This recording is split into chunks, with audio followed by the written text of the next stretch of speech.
Bonjour à tous, je suis ravi de vous retrouver pour vous donner des nouvelles de Front Populaire, le journal d'avancement des travaux, comme je m'y suis engagé. Alors, une fois n'est pas coutume, j'aimerais vous lire, pour commencer, un article du Figaro Magazine qui est paru ce week-end et qui nous est consacré. Je cite, ouvrez les guillemets, « À un moment, il y a des choses qui ont besoin de changer », titre le magazine, c'est le titre de l'article. Et de commencer ainsi. Et si les scénaristes de la série Baron Noir sur Canal+ avaient vu juste? Dans la dernière saison, ils imaginaient un candidat à la présidentielle issu de la société civile, bousculant le jeu politique en s'appuyant sur les réseaux sociaux et la contestation du système, etc. Alors, si je vous lis ça, c'est parce que d'abord, s'ils avaient lu les écrits de Michel Onfray, eh bien, ils auraient pu se rendre compte que l'on en parle déjà depuis longtemps. Premièrement. Et puis, surtout, ce n'est pas vrai de dire que Front Populaire s'appuie ou exploite, entre guillemets, la contestation du système. Le projet de Front Populaire, justement, c'est précisément de ne pas être dans l'opposition systématique ou dans l'opposition systémique.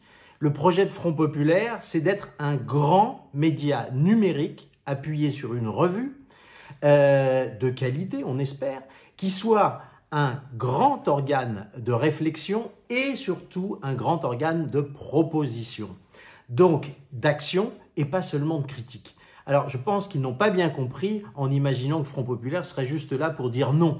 Nous sommes en train justement de terminer le travail éditorial et au contraire nous insistons sur la dimension comment faire. Il y a longtemps qu'on a dépassé le dénigrement. Je crois d'ailleurs à titre personnel que plus personne n'a besoin d'encore lire des critiques. Tout le monde voit bien que rien ne marche actuellement. Et il est désormais beaucoup plus important d'aider à reprendre concrètement en main notre destin dans ce média plutôt que de faire la critique du système. Alors, laissons les journalistes du Figaro Magazine à leurs fantasmes, à leurs rêves ou à leurs cauchemars et essayons d'avancer ensemble. Alors, la première bonne nouvelle dont je voulais vous parler cette semaine, c'est que nous avons franchi le cap des 10 000 souscripteurs. C'est un cap symbolique très important. Merci encore à vous tous. Vous êtes en train vraiment de nous donner les moyens d'un grand média libre qui ne racontera pas de salade toute la journée, croyez-moi. Alors le calendrier est le suivant. Dès les premières semaines de juin, tout le monde pourra lire en ligne et partager des contributions, des idées, des initiatives tous les jours sur la plateforme et évidemment la possibilité de vous informer sur cette plateforme. Au cœur de l'automne, la deuxième version de la plateforme devrait être prête, encore plus performante sur les conditions de partage et de synthèse de vos propositions. Ce sera encore plus fluide, encore meilleur. Le premier numéro, lui, du MOOC va être imprimé pour mi-juin. Si le déconfinement se passe bien, évidemment.